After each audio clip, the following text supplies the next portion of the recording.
in general, I think AI is going to do a lot of good for society. But that being said, I learned a lot of my writing skills now just from struggling Yeah. and like tearing the words out of myself. As it should be, right? Yeah. I think that's part of the educational process, right? Mhm. It's, teaching yourself and learning in there. And I think if you just have some kind of, like you said, chat GPT Yeah. or some other AI platform that's just doing the work for you, Mhm. it kind of takes a lot of it out of you. What is the hardest job about being a member of Congress, or hardest part of the job about being a member of Congress? I, you know, I, I'm big on transparency about being open and letting them know and telling them how it is. Yeah. And I wanted to sit down with our mayors, or whether it was our, mayors or city managers or some other member of the city council Mhm. of the various cities that I represent, and just kind of, really tell them that, hey, I know you guys worked on a lot of these projects. I think they passed through. You were expecting the money to come, Right. but with this continuing resolution, um, they didn't add it into the bill, and so there's no money to fund any of those projects that you had hoped for. So, um, they were appreciative. They didn't like hearing the news at all, right? But they understood what had happened and that CR is not good. Continuing resolutions are never good. Congress's job is to pass appropriations, pass the funding for the bills and laws that we pass. And, last Congress dropped the ball and they didn't do it. It got kicked to this one. They thought they could do it with President Trump. They couldn't. So they did a continuing resolution. And, now a lot of cities are going to be hurting for funding. Out of those projects that you had to go home and check on, which one was the hardest to talk about? I don't want to prioritize one over the other, right? Sure, To sure. each city, each school district, and I should say it's not only our cities, but our school districts too. And we'll meet with them next time around with our superintendents and school board members and stuff. But Right.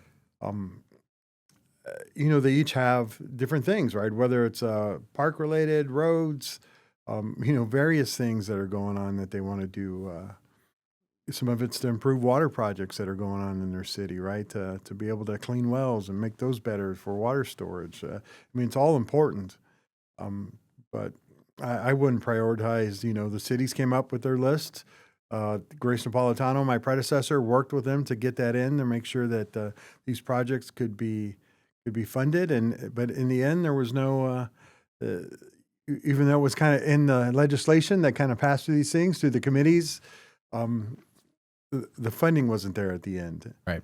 So it's a thing, right? It doesn't matter. You can have something say, hey, we're supporting this project. It's in legislation to get it done.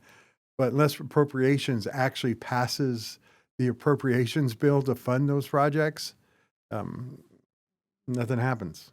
Yeah. And the sad part about that is you see something like that on the news, and headline is budget cuts in the government for whether it's education or city infrastructures and appropriations for different municipalities. And you think, okay, well, that's not good, depending on where you are on the political spectrum. Mm-hmm. But it's kind of something that doesn't catch a lot of eyes, like a natural disaster or something else, or something that even President Trump tweets. But the reality is, those news pieces and those budget cuts always mean loss of jobs, loss of investment, people that aren't able to feed their families, people that are really struggling as a result of this. And that's not something that's easy to understand right away. Right. The whole big old thing was the government going to shut down or was it not going to shut down? And I felt we gave away our leverage. We talked about that previously. Um, Yeah. but, there are a lot of, there were government employees that were able to stay on their job. The government didn't have it shut down. People weren't furloughed to go home. But I think you're right? There were people who were depending on these projects to get things done Mhm. out there in private industry that government, contracts with in order to do these things, provide these services, provide, the workers to, whether it's, like I said, fixing roads, fixing wells, Uh, now that money may have to be kind of put aside there, so, or the project may have to be halted, which could mean some people, getting laid off, or Mhm. people not getting there, or having. There was an expectation that this was going to be done, it was going to be funded, and it wasn't. So now there's going to have to be some cuts somewhere. So and some people may have to, I guess, maybe hopefully just temporarily lose their job. Maybe they can get another contract or something else, but it's going to hurt. Mhm. Well, this is it's important to have these conversations because you see the news about Doge and government budget cuts and Elon Musk and those kind of operations in terms of discretionary funding cuts. And that's what happens because of that. I remember the day that USAID was announced to be cut. I walked into a Trader Joe's here in DC and saw someone wearing a USAID sweater crying. Mm-hmm.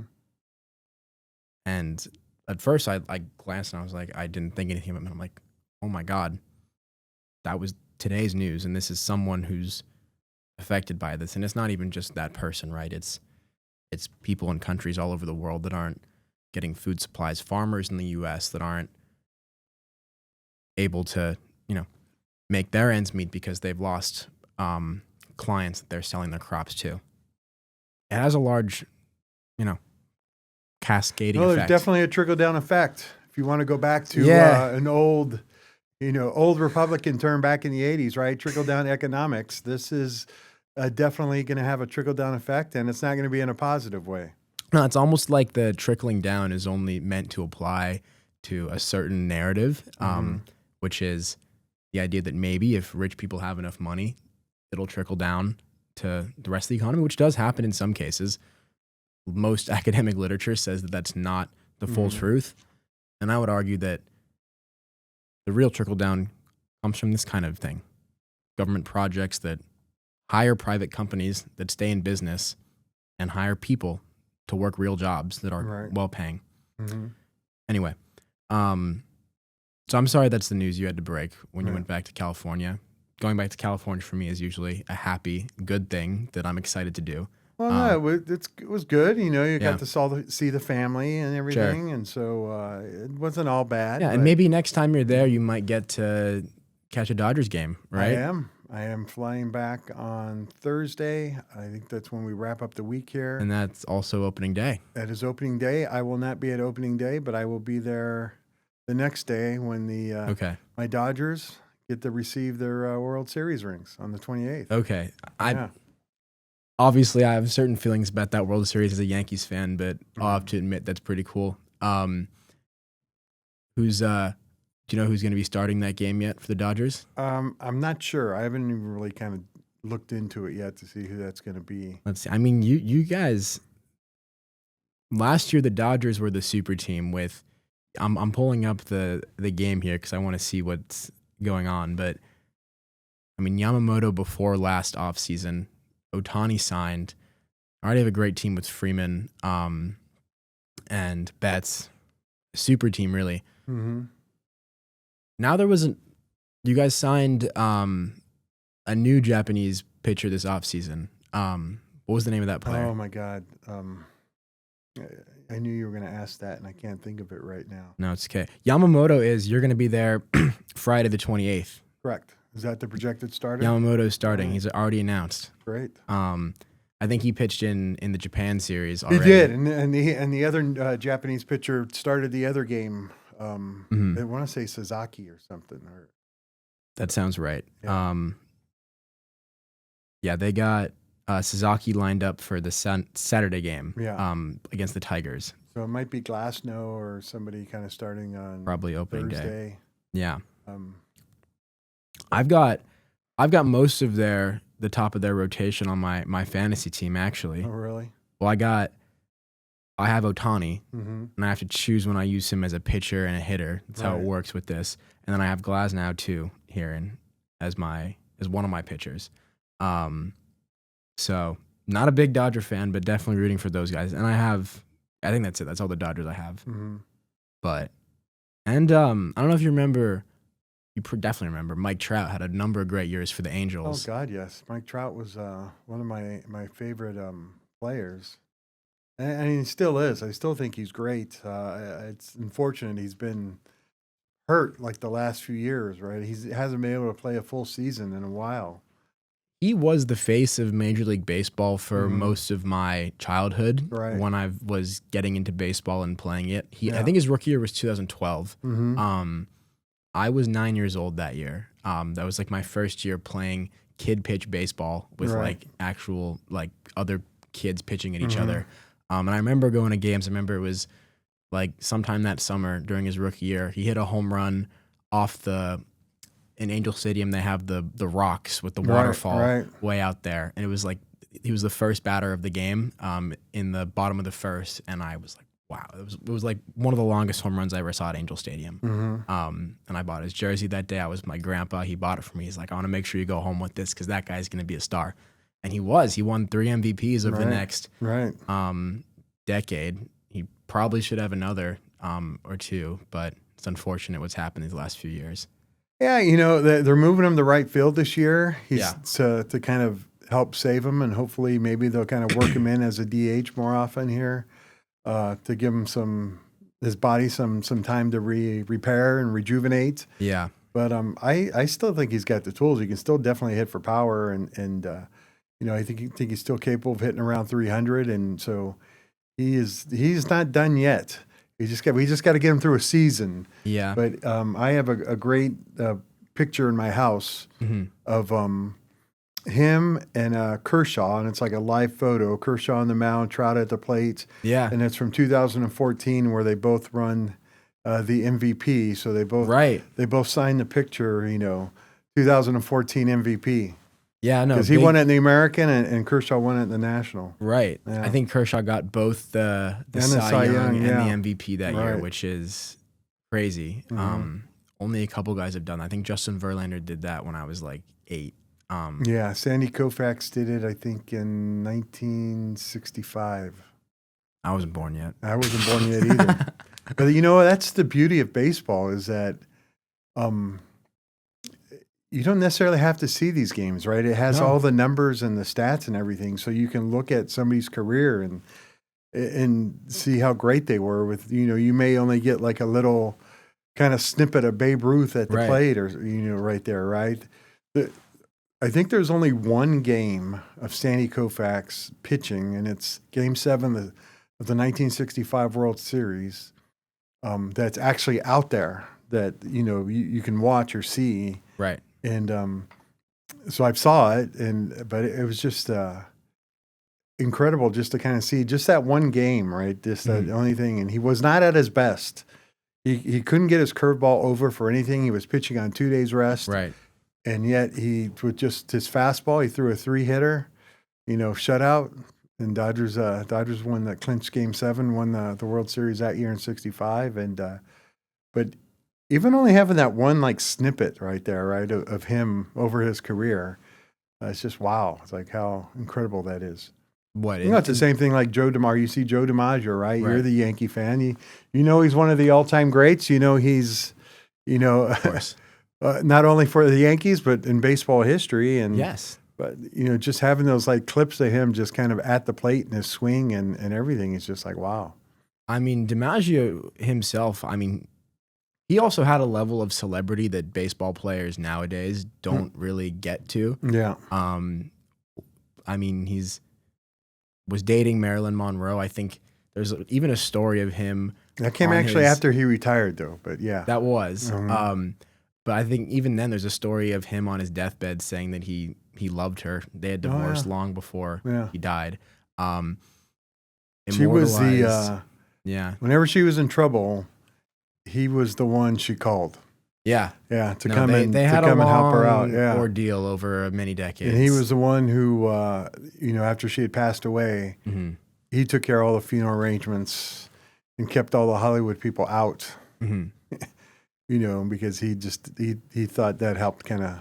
No, it's true. That led to her demise. And going back to like he was in the song, the Simon and Garfunkel Yeah. song, and it's truly like, yeah, it's a level of celebrity that you don't see from baseball players as much today. Yeah. I think for a while there was kind of tension with, we talked about Mike Trout earlier, and the sort of the PR side of Major League Baseball, in the sense that they wanted him to be more flashy, more out there with his personality, more emotional. And Mike Trout's kind of always been a very humble, Yeah. do it for the love of the game, doesn't cause too much attention kind of guy. Was the best player in baseball for probably a solid 8 years. Yeah. And now you have Ohtani, who's probably the best player in baseball. As much as I love Aaron Judge, it's probably has to go to Ohtani. And it's definitely a new level of like celebrity they have with Ohtani they didn't quite have with Trout. Because Ohtani has the whole Japanese market that is like, if you go around Japan, his face is everywhere. And then here in America, he's kind of has this unique phenomenon of being the first guy to be an amazing pitcher and hitter since literally Babe Ruth. Yeah.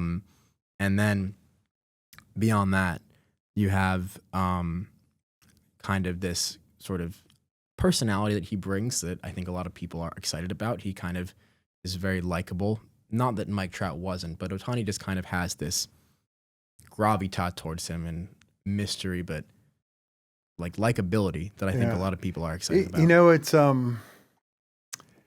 it is weird in the sense, right? And it's not like Ohtani's out there like doing interviews all the time, right?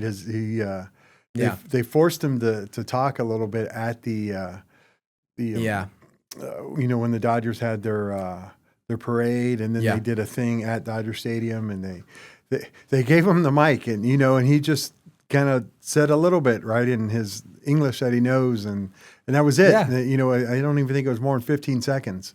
So it's not like he's out there like doing everything and doing all this, right? Yeah. But it is somehow the media is just like kind of gravitated towards him to kind of make him and to kind of build him up. And he's doing it a little bit more in the social media era than Trout was. Yeah.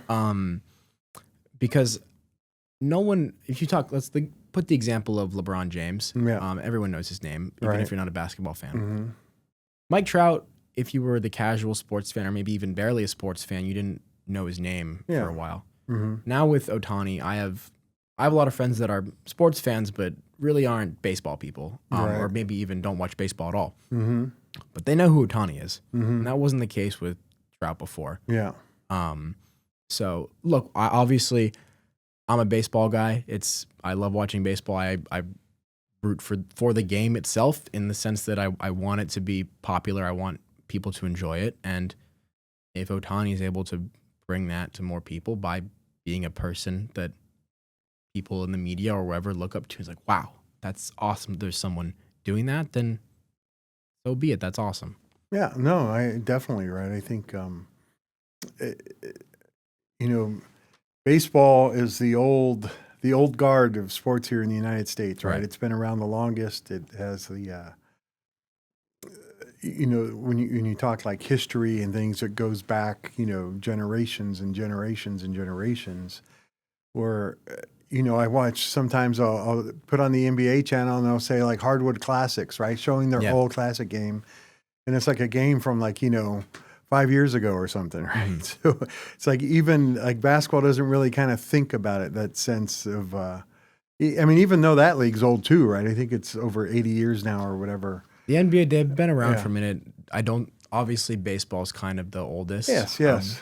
But I think baseball has kind of been, and this is really my point where I'm trying to get to, is that baseball, I think, has been the last one to come, right? Baseball's a team sport. It's a team game, and it's always kind of been that way, where the NBA was quick, and I think now even more so the NFL has kind of adapted this too, right? It's like they'll say like the NBA is a players' league, and it's about players, not necessarily always about the team anymore, where I think the NFL's come, especially with fantasy football, you know, where people create their own team with their own players. And so not, you know, they may be watching their favorite team, but then they're watching 4 other games as well because they got their fantasy team that they're rooting for and trying to push as well, right? So the player has become a more individualized, more important there, rather than kind of with a team where the baseball was still about the team, right? People are still,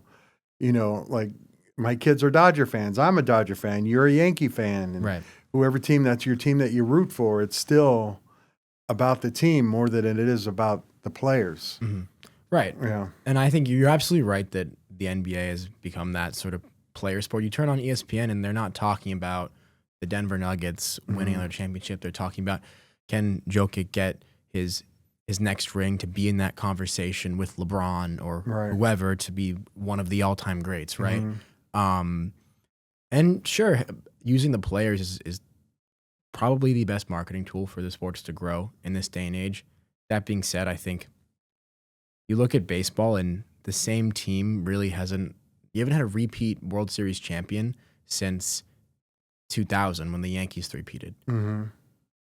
That's not the case for the NFL and the NBA. You've had plenty of super teams and dynasties that last forever. If I'm going to be honest, I'm a little worried that's about to be the Dodgers, but I think. Well, it's been the Yankees for forever. Right? Yeah, that was before I was born, so I didn't get to enjoy it, so I'm not counting that. But definitely excited for the season to start again. Yeah. The other thing I wanted to talk with you about a lot was we have some news that, I mean, we've known about this, but the Department of Education is just getting slaughtered right now by the Trump administration and discretionary budget cuts. Essentially, they're trying to gut most of the Department of Education. Right. And I guess I'm curious, what has been your line of dialogue, if at all, with your Republican colleagues about the logic behind this? Because I know you're a big advocate for education in this country and ensuring its access.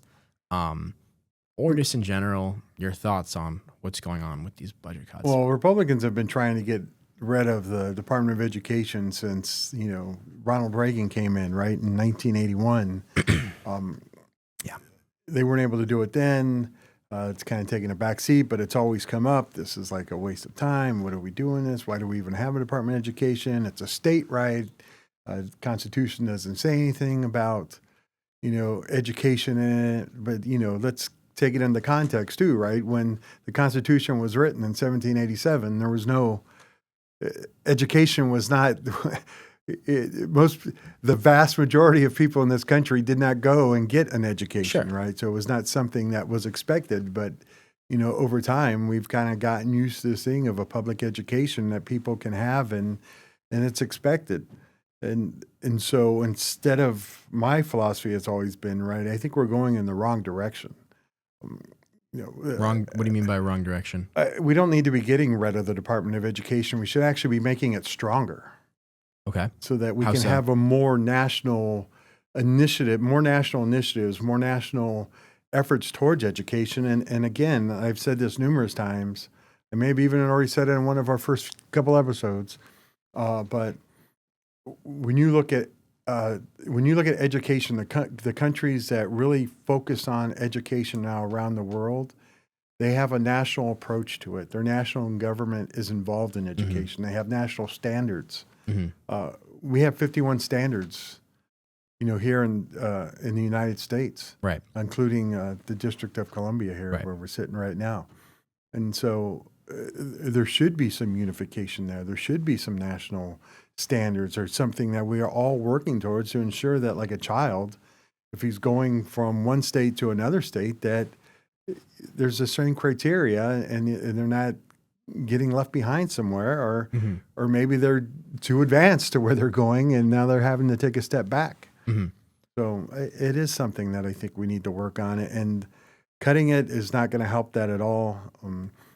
Giving private vouchers to people who can already afford to send their kids to private school, just giving them a discount, because when a private education and tuition is like around between $25,000, $30,000, a $5,000 voucher is really not going to make much of a difference to a family. Yeah. Well, I guess I'm just curious as to why the answer to something is to cut it or to get rid of it.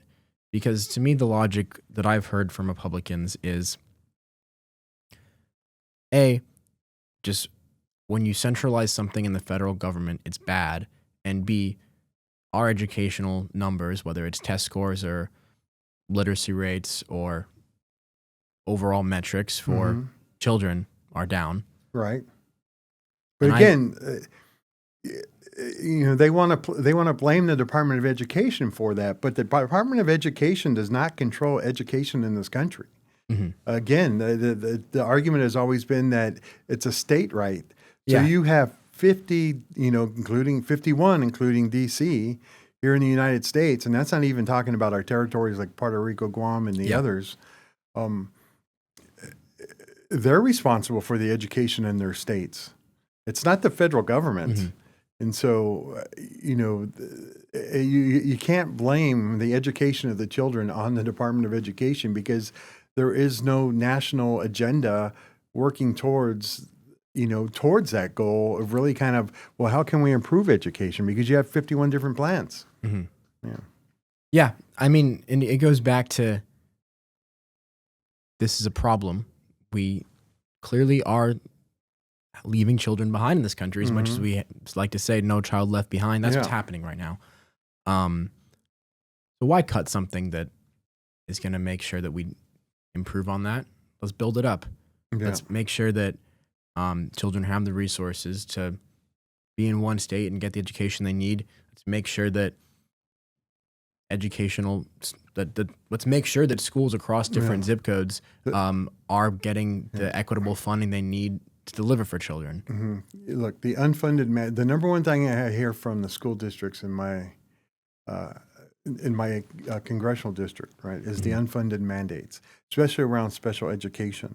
What do you mean by unfunded mandates? Well, we mandate certain requirements on the school districts or what they do or what they need to do in order to take care of children, education-wise, especially around special education, right? So if somebody needs special attention or special classes, those things have to be provided to them by the public schools, by the school district, where the individual child may be attending. The federal government, I should say, is supposed to fund those things at 40%. I think last year it was funded at 14%. So we are not providing the resources that they need in order to help them do their job. And so what they're having to do is take cuts or make cuts in other programs in order to help fund these programs because they're mandated that with these specific children, you have to do this for them. And if you don't, you're not following the law. Yeah. So that's what is happening a lot there in education. And you're right, like to cut those things, to make even further cuts, it's not going to do it. But, I think there are people here in this country that don't believe in public education. There are people there who thought like charter schools were going to be the answer to all their problems. Look at New Orleans. That didn't work out too well. It didn't work out so well in different parts of Los Angeles Unified. And that's not to say that there haven't been some successful charter schools, but overall, they don't do any better when you look at the data. They don't do any better than the public schools that they replaced. Did you go to public school? I did. Same here. Yeah. Did you like going to school as a child? Yeah. Did you enjoy it? It was fun, and it was fun, but sometimes it wasn't, right? I look back on it, and I'm like, that was such a great time in my life. Yeah. Not that I am unhappy now. I think it's hard not to like being 22 in some ways. Some ways it's not so great. But I look back and I'm like, when I was 11 years old, like that was kind of awesome. You go to school at 8 a.m. My mom would drive me. It was great. You get 20 minutes break to go kick around a ball with kids for like on a blacktop. And you go back and you get to learn about like the American Revolution, and they give you like snacks while you're learning about it, and you get to play like war games and like trying to figure out, okay, who's going to conquer the territories while you're learning about the early government. Then you go to lunch and you're playing basketball. Like that's learning, right? I don't know. And then it's like you learn markets, right? I was at my lunch table with the other 11-year-olds trading different lunchtime items. I remember frosted raisins were like worth half a peanut butter and jelly sandwich. I thought that was arbitrage, so I would usually take advantage of that. I loved being an 11-year-old kid in school. And it's like I don't want that to be an experience that people don't have. Not that we're ever not going to require children to go to school, but I went to public school, but I feel as though the public schools I went to were in a good spot and very well run. Yeah. And that's something that, I feel very strongly that we should allow access to universally. I mean, school's a lot different than it is today, right? We didn't have mass shootings and things like that, or there were no mass shooting drills back when I was in school. The biggest thing was the fire drill. You'd have like once or twice a year. Yeah, in California, we had the earthquake drills. Right? You had to get under your desk, right? Remember that? But there was, it wasn't that I didn't like school. I didn't like having to get up early in the morning. I've never really been a morning person. But, having to do that and get up and get ready and go to school was, but I did enjoy it. I enjoyed the classroom stuff. Definitely,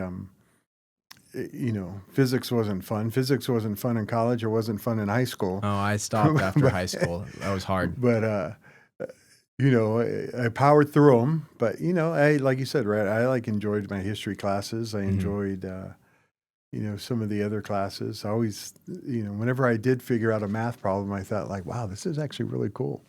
But yeah, after 20 tries, and nowadays you got like, we didn't have ChatGPT when I was in high school trying to do my pre-calculus homework. We had like an app that you could take a picture of it and it would maybe give you the steps if you like took the picture at like the right angle after 15 tries.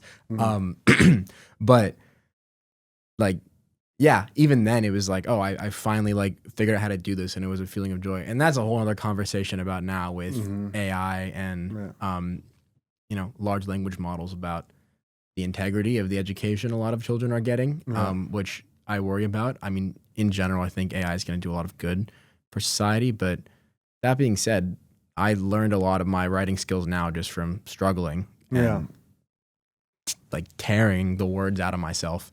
As it should be, right? Yeah. I think that's part of the educational process, right? It's, teaching yourself and learning in there. And I think if you just have some kind of, like you said, chat GPT or some other AI platform that's just doing the work for you, it kind of takes a lot of it out of you, right? There was no internet when I was like in grammar school or anything. So, if you wanted to go look up something, you actually had to go to the library. You had to, whether you were starting out with an encyclopedia to kind of look something up, to give you a brief thing, just to kind of get you going, but then you had to actually go into books and different things to kind of learn that. And I feel, even with the internet today, right, I think a lot of that kind of it's taken away, that people don't know how to research things as, you can just... What year did you graduate from high school? 1989. Time for a quick message from our sponsors. This episode of Who Dem is brought to you by Elect Dems Now. We all know that podcasts are the future. They give us the chance to connect with our elected officials like never before. That's why Elect Dems Now is committed to helping voters engage with the people who represent us. Supporting organizations that bring us closer to our representatives is crucial to advancing and advocating for the change we want to see.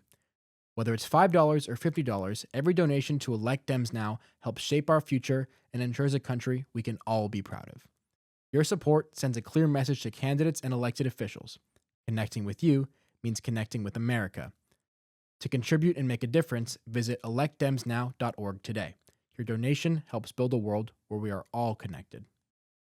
Paid for by Elect Dems Now, electdemsnow.org, not authorized by any candidate or candidates committee. So you guys didn't have Wikipedia back then? No, God, no. So how'd you write your papers? Like if you had a 10-page paper, how'd you make sure you have all the information, research it? You had to actually go to the library and do it, and like get the books and pull out quotes and read things, and and actually, your bibliographies are actually kind of real right there, because you were using books So you during that couldn't do time. it all the night before then? No. No. Why? Is that what happens today?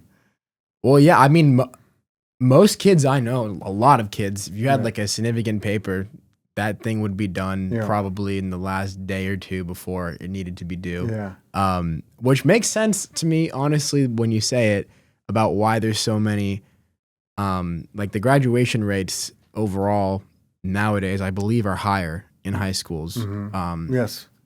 than they used to be, which now makes a lot of sense to me when I think about how the same kids I knew that were not getting their work done, but probably could have pulled something off last minute. In the past, they just weren't able to finish their work and would fail. Yeah. So, Yeah. I mean, I'm going to date myself right here, but even, I mean, even when I was in college, I'd tell you had to kind of do your things. There was really, there was no internet. I mean, it was, actually, that's not true. That's not completely true. There was, you were but the beginnings of the internet, I guess, for college. yeah, but there was nothing really kind of out there, right? There was no, nobody, people weren't really, I'd say, the internet thing was more of a high kind of thing where you think military operations and things where Al Gore said he invented the internet and stuff like that. Sure. But, that were going on, that were being used by like either companies or, like I said, the Department of Defense or other parts of the government. It wasn't something that had worked its way down to the people yet. Mm-hmm. So we used to actually have to go,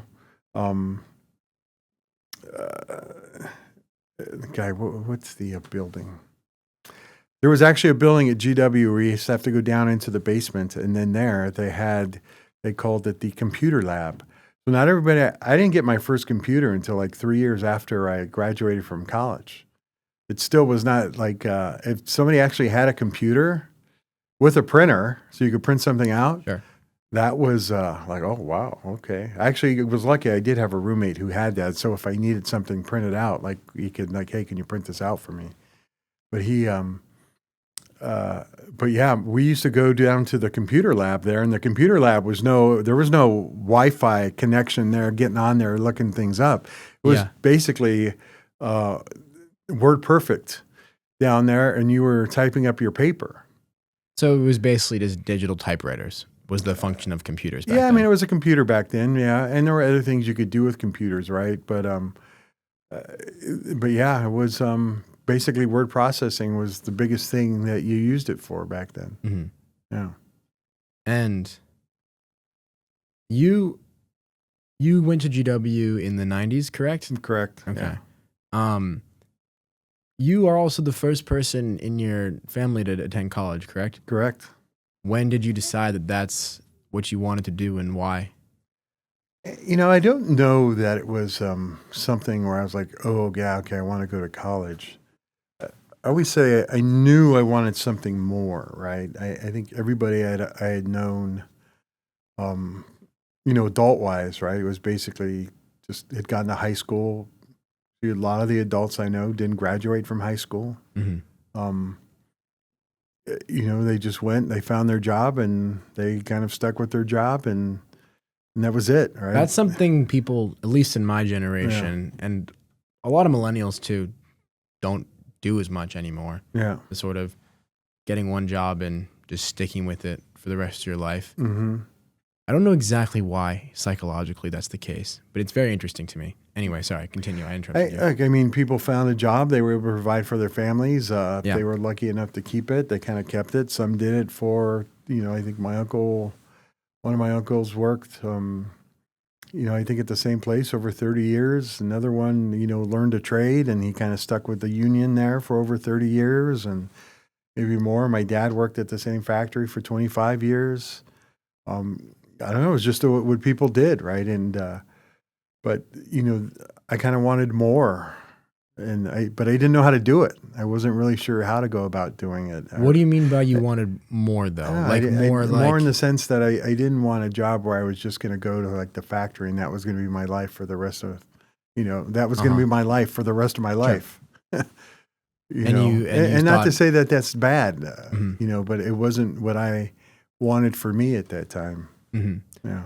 But by more, you mean a job that would get you recognition, a job where you would be able to have different and cool experiences, a job that would take you places that you wouldn't go? I'm just curious, like what your ambitions were when you're in my shoes, right? Because I'm there now. Yeah, and I think that's the thing that I don't think I really fully knew that yet, right? Yeah. I knew I knew at some point I was going to join the military, right? And the Right. military kind of became a way for me to kind of get ahead. And I kind of thought of it as that way too, right? As a way of getting ahead. But I would, again, too, at that time, I didn't really know how to go about doing that, and kind of was trying to go and do these things. And so I had made the decision to join the Navy and did that. But I got lucky in that this recruit, or this chief petty officer who was kind of part of the recruit command or whatever he was doing, it said, you should think about this program. And it was called the Broad Opportunity for Officer Selection and Training.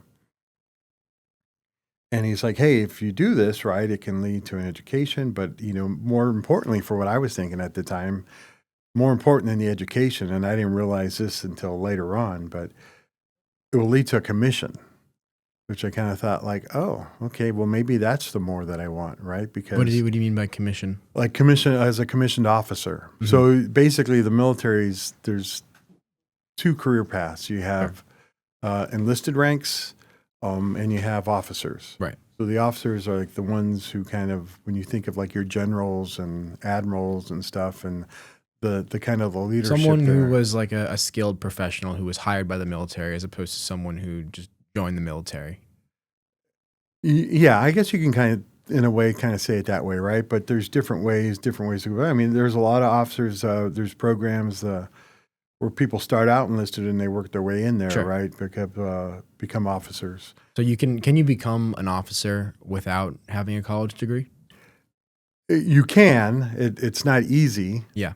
But yeah, there are ways. Like I say, the Navy I think they still have a program called a Limited Duty Officer Program, Sure. who are guys in the enlisted ranks, and technically you don't need a college degree for that, but to become an LDO, or you can become a warrant officer even, I think is another way to kind of go about doing that. But I mean, now even more, I would say in the current military today, even a lot of the enlisted individuals are going on and earning college degrees as well. After the fact, after they've already been in there for a while. So, but, I guess the easier way to kind of simplify it, right, is the officers were like the leadership. The enlisted guys were the guys who were actually doing the work. Sure. Right. And everybody in my family had always been enlisted.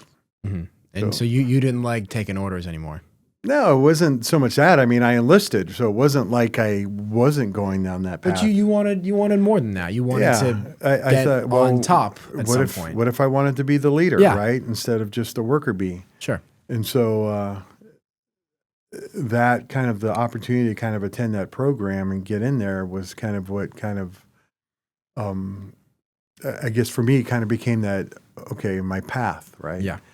And at the time, I didn't really kind of, to me, the goal was to become an officer, and I didn't really kind of think about, oh, wow, you know what, I'm actually getting a good education along the way, too, in order to get to the eventual goal. Yeah. Right? But I kind of learned a few things in my journey to be a big military dog. Yeah. So, I mean, that kind of became my path there, right, to kind of go, and my path to education. And then I think eventually the light bulb went on and said, wow, this has actually really kind of changed my life. Mm-hmm. I earned my MBA while I was in the Navy, and then I later on, years after that, I went back to school again and got another master's degree in urban education policy. But That's a lot of master's degrees. two. But it was something that I wanted to do. I did the last one more for. Well, it was important for me because I thought it gave us a background what we were doing, me and my wife at the time, as far as our foundation. I think I needed more of an education background to kind of know what the schools were dealing with in order to kind of help, make a difference, right? And it actually became, the Cisneros Leadership Institute right there that we have at GW. Sure. That actually came about because of my project that I did while I was in grad school working on my my master's in urban education policy. What project? that was my, I had to have like I guess like a keystone or cornerstone project or whatever that you kind of finished like in a there. master's thesis. You kind of do. Yeah. Yeah. And so this project, the project that I did and I developed actually became the Cisneros Institute. Mm-hmm. Yeah. That's now they're at GW. Right. Yeah. And that's a scholarship program, correct? It is a scholarship program, but there are other programs. There are other things that we do with our own too. Um, it provides scholarships to students, but it also provides them with some academic, because I always say the thing you learn too, right? It's our first scholarship student that we ever sponsored at GW. We had two, actually, our first two. One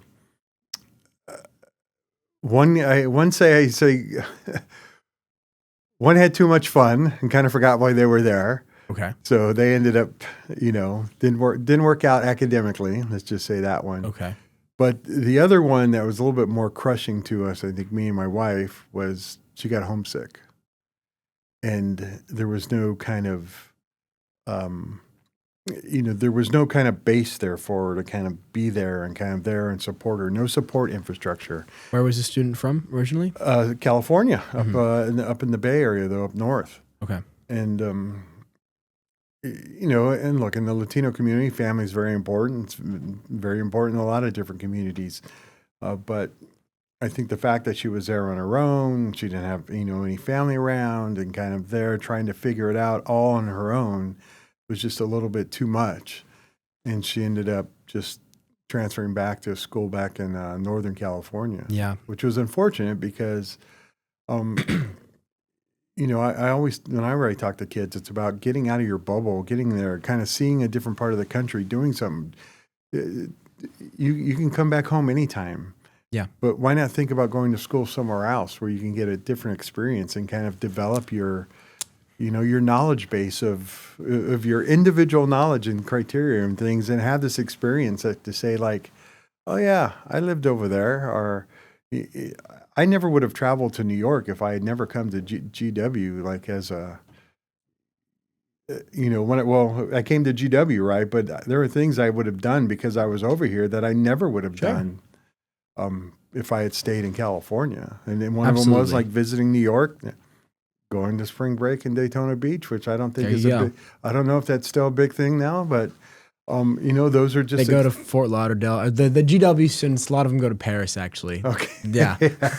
Yeah, times have changed. But those experiences, right? If I had just stayed in California, there were a lot of things that I never would have experienced, maybe till later in life. Yeah. That I got to do while I was younger. It's tough. Yeah. I mean, that story about the student leaving because they felt homesick, it's sad, but I understand it in terms of what I've observed at GW. It's not like other schools where it's really easy to just like have the community of people naturally. Right. GW is a school where students come a lot of times from privileged backgrounds, but not always, from all parts of the country, because they want a lot of times to have an impact on our government. They're passionate about the issues genuinely, but underneath that, a lot of students are truly just filled with ambition, which is good. But from what I've observed, sometimes that raw ambition can sort of lead someone to not want to connect and just leave like everything on the table to connect with others more. Build your community, right? And I think, coming to GW, it's truly led me to face the fact that I have to strike that balance, because of course I came here and passionate about the issues and wanting to build a career in politics or whatever. That being said, I knew that I was going to be miserable if I didn't like treat enjoying myself or finding people that would actually make my life worth living almost like a duty and a job for a while, if not the entire time. Yeah, I mean, you have to find I always say, like, I just call it your support infrastructure, right? Your group of friends that you can hang out with and stuff there, that you're going to be there, that when you need that shoulder, right, or something to cry on, or Yeah. or somebody to laugh with and to have fun with there. And when I was at GW, it kind of came natural for me because I had with ROTC, Navy ROTC. I had this built-in group of people that were there, and some of them I had already known before from my time in the Navy, that where we kind of came together, and we just naturally kind of became our own little group right there, Sure. where we supported each other and did everything together and hung out together and studied together. When we were going through those physics and calculus classes, and that was it, right? And I think that's the thing we found out that student never was able to find that. So with Cisneros, I like to think we kind of created this infrastructure to where there is this kind of built-in support infrastructure for a new person coming who may be coming, still may be the first in their family to go to college, still may, be the only one from their high school coming to school here, right? And, maybe the only one from their community, right? Especially if they're coming from somewhere like far away, like California or some other place. But there's a group of people there who have already kind of gone through what they're doing and kind of help guide them and become their friends and stuff like that in order to help them out. And so, yeah, to me, that's important. And for anybody who's going to college in order to do that. Yeah. And I should say, and in life, right? And in life. Community. Yeah. Yeah. Well, I think thinking about like personal health and like the steps you can take in life to live longer, but also live healthy more longer is something that I like to think about and try and understand. And I think at the top of that is good sleep, good consistent sleep. There's a fair amount of research that says that's the most important thing, the highest leverage thing you can do to keep your health in check. But also, obviously, your diet and exercise are important as well. But beyond that, probably the next thing that I would argue based on what I know is your community. If you look, there's a Netflix documentary on this, on the blue zones. I don't know if you've heard of this. There are different places around the world where the people that live there live extraordinarily long lives and are healthy for a long period of time. There's one in Greece. I think there's one in Italy. There's even one somewhere in California. It's a religious community. It's somewhere in the Inland Empire. Forget exactly what. There's one in Japan on the island of Okinawa. And, obviously it's, whether Mediterranean diets or Japan with a lot of fish, a lot of times diets like that are better for you with consistent exercise, but they're also full of tight-knit communities of people that support each other. And that's a big thing towards leading a long life that I think sometimes when you spend a lot of time in Washington, D.C., you forget that that's like super important. I don't know if you've related to that here, but I've seen it some, and it's important. No, I like, again, community is important, right? You got to have your people, you got to have your support infrastructure, you got to have your people, that you can rely on. And so, I think kind of being a loner or out there, there's nothing good for anybody, right? Yeah, you need your community. I remember my parents got mad, or I wouldn't say mad, but they were a little sad because they moved me into college, and I was so like stressed about trying to make sure that I wasn't alone. And I think looking back on it, I was more stressed than I should have been. I think that, you just got to let things happen. But I was like, I didn't want to go to college across the country and be alone. So I think they dropped me off and helped me move in. And I said bye to them. And I didn't see them again at all when they were in DC, because I went into around my dorm and told everyone to just come to my dorm room to come and meet people that were just moving in, which was good because I think it gave other kids the opportunity to talk to people. I think my parents were upset that I didn't miss them or something, which obviously isn't true. Yeah. But yeah, no, that was just like my instinct then. But Yeah. Nowadays, you guys have it easy. Like, you know who you connect with your roommates beforehand. Everybody knows who it is. I didn't even and, want to do that though. I remember. Like, I had no Yeah. idea. So actually, one of my roommates, I didn't find out who my roommates were until I think I actually showed up. And one of them I knew, Mhm. and he's actually still one of my good friends today. And the other guy, who was a good guy, but we didn't even know him until he walked in the door. And he was actually supposed to be rooming with another guy, but that guy didn't end up coming back. So somehow he ended up with me and my other friend. And but yeah, I mean, there was like he didn't even know. Like I don't think. Yeah, I had no idea Where- who my roommates were going Yeah. to be or But did the anything three like of you that. end up being close? Yeah, we hung out a lot. You know, Mhm. we did. We were. I always say Mike. Say his name. A guy I haven't talked to him in like a long time. It was kind of funny. As I just the last time I ran into him was it was back when I was still in the Navy, so it was a long time ago. Mm-hmm. And it was just by chance. We just happened to be at the same exercise together in Okay. in Turkey. In Turkey. Yeah. Wow. So, but it was, that was a long time ago. But no, he was a good guy. You know, a little too much fun. Yeah. So he didn't Oh, come back the year yeah. after that. But you know, it was the thing, right? And that's nothing against fun. I used to always tell myself, you got to have at least one day a week where you're kind of like you're just unwinding and you're just Not doing work. not doing work, and it's Yeah. you and focused on you. Yeah. No, I agree. I mean, So Friday night, I would never, if I had any classes on Friday, after that class on Friday, I wouldn't open a book again until Saturday. you're Yeah.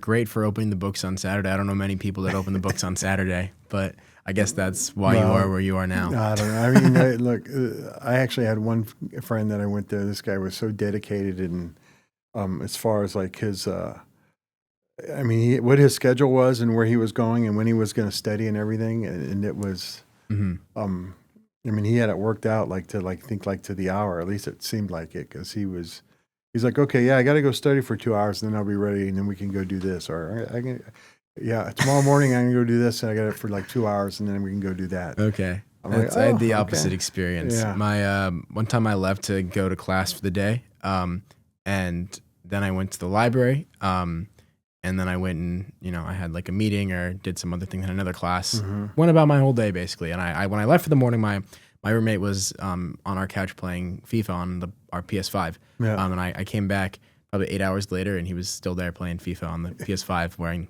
I think he didn't even get dressed. So Yeah. college truly is a No, time where you can do look, whatever you want. I so had that friend too, right? Except, again, I'm going to date myself. I mean, they had. It was like, I think still the early Nintendo sets were the Yeah. ones kind of there, right? So some people did have them in their rooms, and I actually had friends that would go and play yeah, for like hours, like the early Madden games that were going on. there yeah, and that was. things. I would But- ask my mom for that every Christmas in elementary Yeah. school. But GW used to have an arcade. Really? Yeah, on the 5th floor of they used to call it the Marvin Center. I don't know what they call it Yeah. now. Okay. It's now called the University Student Center. The Apparently University Student Center. So on the 5th Yeah. floor, there used to be a bowling alley. Okay. There was an arcade. There where it had like where there was air hockey and other video games and stuff. And then there was a place to go eat called the Rat, but that wasn't the actual name. That was the nickname for it. I don't remember what it yeah. was called. Let's go eat at the Rat. Yeah, it's probably because they saw a few rats there, so it kind of earned nickname. But if you needed something to eat, like around midnight, that was your place to go. Where you could get a Okay. slice of pizza. That sounds awesome. I wish they had that there still. Yeah. Yeah. Well,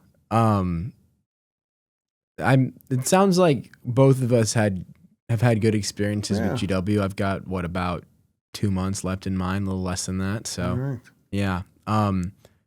I did want to ask you before we stop talking Mhm. today about more specifically about your time in California last Yeah. week. Mhm.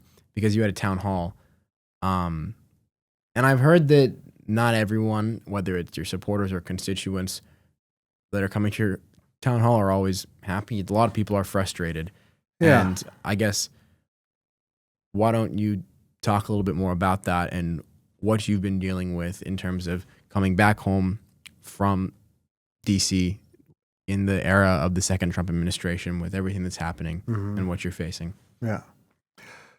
No, I mean, people are definitely frustrated, right? And I did do the town hall there. We had a good showing. I was glad people came out. They were definitely frustrated over what's going on with Trump and Musk and Doge.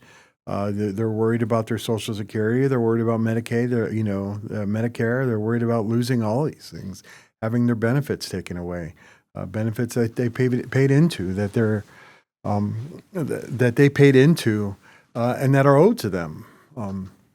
So there was definitely a lot of that frustration as to why aren't you doing more? What's going on? Why aren't we doing this? And but look, we're out there fighting, right? And we're out there doing what we can, whether it's speaking on the floor or doing things or signing on to legislation.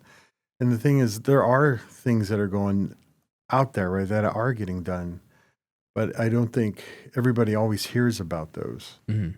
And so it does become frustrating, right? And I think, we can talk about the distrust of media, and I don't, I have my little distrust too, even though I still want to believe in traditional media. I still want to believe in, your periodicals, that you got to read them and kind of look at those and stuff. But and the network news and the television news. But I think, and I used to tell, my wife worked in television news for a long time, and I used to tell her this.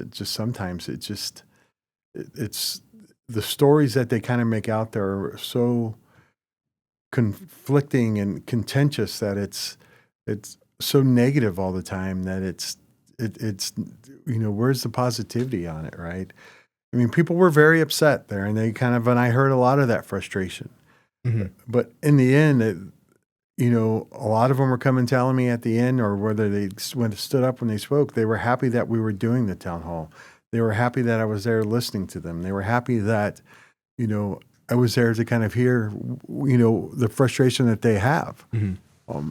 And I told them, look, maybe I hold it in too much, but I have the same frustration that you do, right? I am worried about where the country's going. I am worried about people's health care.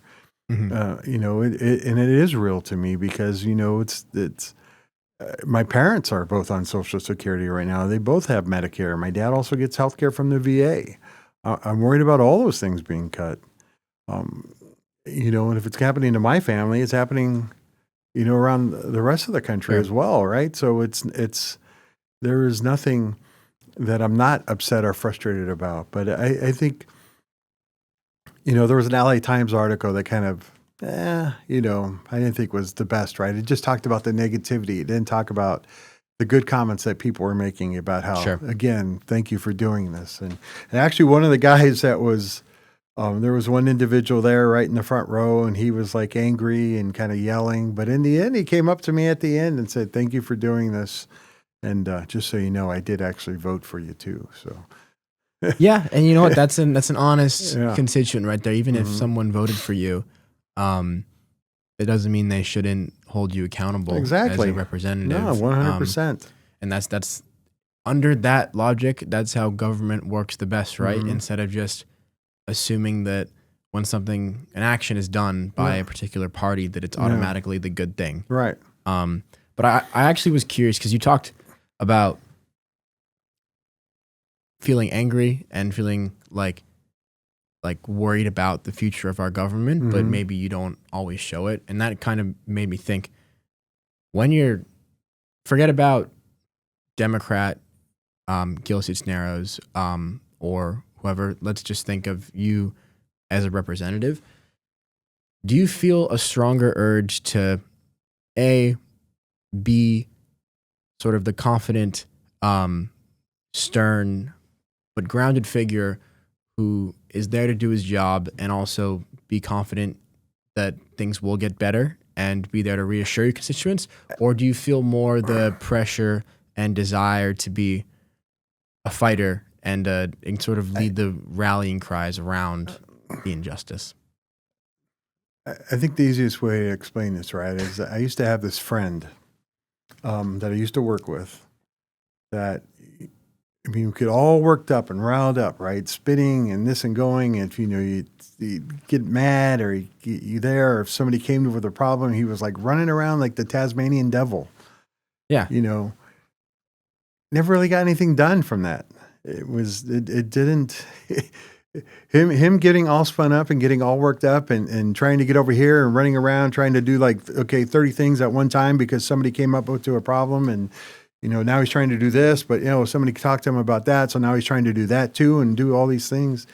It was not efficient. And so I've always kind of taken like that approach, right? It's that, okay, getting worked up and getting mad and angry and everything doesn't change the problem. It doesn't help the problem. It doesn't really, I could jump around like crazy and yell and scream. It's still not going to make the problem go away. Right. So why am I doing it? Do you understand what I'm saying? I understand what you're saying. Yeah. I mean, I can yell and scream. Don't think that I never have where I've gotten angry and mad and where I've yelled or anything like that, right? But it doesn't really help solve the problem or the issue. So the way I've always tried to approach things, and some people have kind of taken a negative view to it, and I don't think why. But, if I can stay calm, cool, and collected, I'm still got my rational train of thought in there. Okay, now we can approach and let's work and let's try to solve the problem. Okay. So let's talk about this before we're done here about the context of Donald Trump then. Yeah. Because from your perspective, and mine as well, I'm pretty sure, Donald Trump is or president like we haven't seen before, in the sense that not only does he disagree with you and I on basically every fundamental issue, but he's willing to increase the power of the executive branch to ensure that there aren't checks on his power. To me and you, that sounds like a constitutional crisis and an abuse of power and corruption of democracy.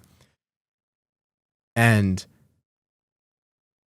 your stance to that is, well, this is bad, this is not normal, and there are messages that need to be put out here, but the underlying tactic that I want to take here is, let's make sure we focus on being thoughtful and collected and methodical as we do get things done, and calm in the face of our constituents who still need me at the end of the day, regardless of who's in office. Right. And I respect that a lot, and I think that is a role that needs to be played in this conversation. But I think you need both, right? I think. Yeah, and look, anger comes in different ways, right? Different personalities, but I don't think. Look, I'm worried right now too, and I think when I was out there, when I was on the gym today, kind of on the elliptical, watching the news as it was going on, right? You're just seeing this, and there was CNN on one channel, Fox News on the other. And Fox News is just talking about the judges and about how going after these judges and about how they're. That is definitely, that is a slippery slope, right? That's going there. It's now because you don't like a decision a judge has made. Now you want to impeach them, and now you want to go after this, and you're going to go after the courts because they are not doing your will. We're still a nation of laws. Yeah, it's like when I was a kid, and I would ask my mom if I could go hang out with one of my friends, and she would say no. So then I would go and ask my dad if I could do it. Yeah. No, it's not the exact same thing at all. No. We are still a nation of laws, and there are processes for going this, right? Yeah. If you don't like the decision, appeal the decision. Take it up to the next level. But you don't get to go and impeach a judge. Yeah. This is even to the level where the Chief Justice has had to come out and kind of say that, hey, this isn't the way our court system is supposed to work now, right? It's because I don't like what this judge is doing, so now we're going to go and get rid of him, and then hope now Trump can go and appoint somebody else who is going to do what he wants. And even then, right? You don't. you don't always get, they don't always end up doing what you want anyway, right? Sometimes they change or things happen where they kind of develop different Judges- personalities or different things. I mean, the right? way our judicial system works is it's not supposed to have those direct checks on it, right? It's supposed to operate independently Mhm. of the voter. Right. So it's not political. And so that someone can act principled in the law and not their ideas. Correct. And to think, like, for a president to say, well, actually, not only do I want the judge to be at the whims of politics, but I want them to be at the whims of my ideas all the time, is just saying essentially that a whole pillar of our democracy, a whole one of the three branches of government, just should be more or less obsolete. And the thing is, nobody's saying that Donald Trump can't get rid of bad people, right? There's nothing wrong with that. Is there any bad person he's gotten rid of so far? Well, that's the thing is, right? There's a process though for doing this, Yeah. right? You know, we're a nation of laws. We have a system. There's a way that you do this. You know, you just don't go and round people up and call them all bad and say, okay, now we're shipping them, you know, back to Venezuela. You know, and somehow you know, now they're in El Salvador, right? In limbo. Who knows what's going on, you know, what the hell's going on there. But nobody knows who these people are. They didn't get their day in court. Right. Well, and that was a very direct and obvious abuse of power, right? You have a court order from a judge that this group of undocumented immigrants who are being put on a plane out of this country that is unconstitutional, and you need to give this group of immigrants their day in court, right? Mm-hmm. Trump ignored that Yeah. and sent the plane to El Salvador. Right. That, to me, that is just a direct sign that the principles and pillars of government don't matter. And it's scary. I mean, I think there fortunately haven't been too many examples like that during the Trump administration so far, but that's a pretty clear and dangerous one. And if that's something that's going to continue, then it's worrisome. And I mean, definitely, right? And it's not like this is kind of new, right? Where they've kind of gone and done things before, right? Remember, he was taking children away from families the last time, Yeah. you know, during his first administration. Remember. You know, and so it is, but, you know, again, we are a nation of laws and we have to follow the laws. And it doesn't matter whether you're a citizen or not, right? This is our system. We don't have two sets of different laws Right. for different types of people here. Right. So. Yeah. Well, I think that this is something that needs to continue staying in the news cycle Mhm. as much as possible, because it's not like we're going to look at this one day and just there's going to be action, right? Unfortunately, that's not the way Yeah. I've seen government work. The reality is the Trump administration, they have this strategy where they pick 10 things every day and decide that, oh, this is what we're going to talk about. And we're going to flood the news cycle and no one's going to be able to like pick anything out of this. And it's scary. And a lot of activity can get lost in there. But when it comes to people who are coming to our country and have their own lives and strategies here, it's like you need to have due process. You need to have truth. You need to have justice. Because what's the point of having someone on our own soil and claiming to be a country that is about law and justice and due Right. process? Mm-hmm. We're not going to allow that. Yeah. No, you know, I still have faith in the Constitution. It's been a good chunk of my life supporting and defending it. I still have faith in that document and the laws of our land and that we're going to do this and we'll get through this.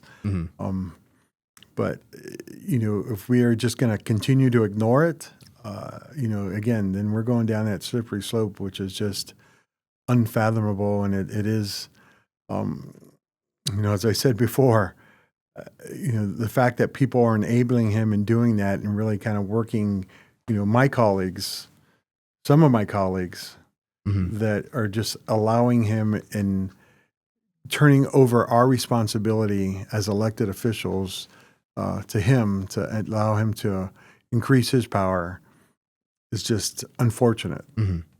Yeah. Well, that's why we need you to focus on the law, and that's important. I see Damien motioning me. Is that we're wrapping things up? Yep. Okay. All right. Well, thanks for talking today. All right, Max, we'll see you, I guess, next week. Yeah, we'll see how the beginning of the baseball season goes. We'll see how opening weekend goes. Absolutely. So we have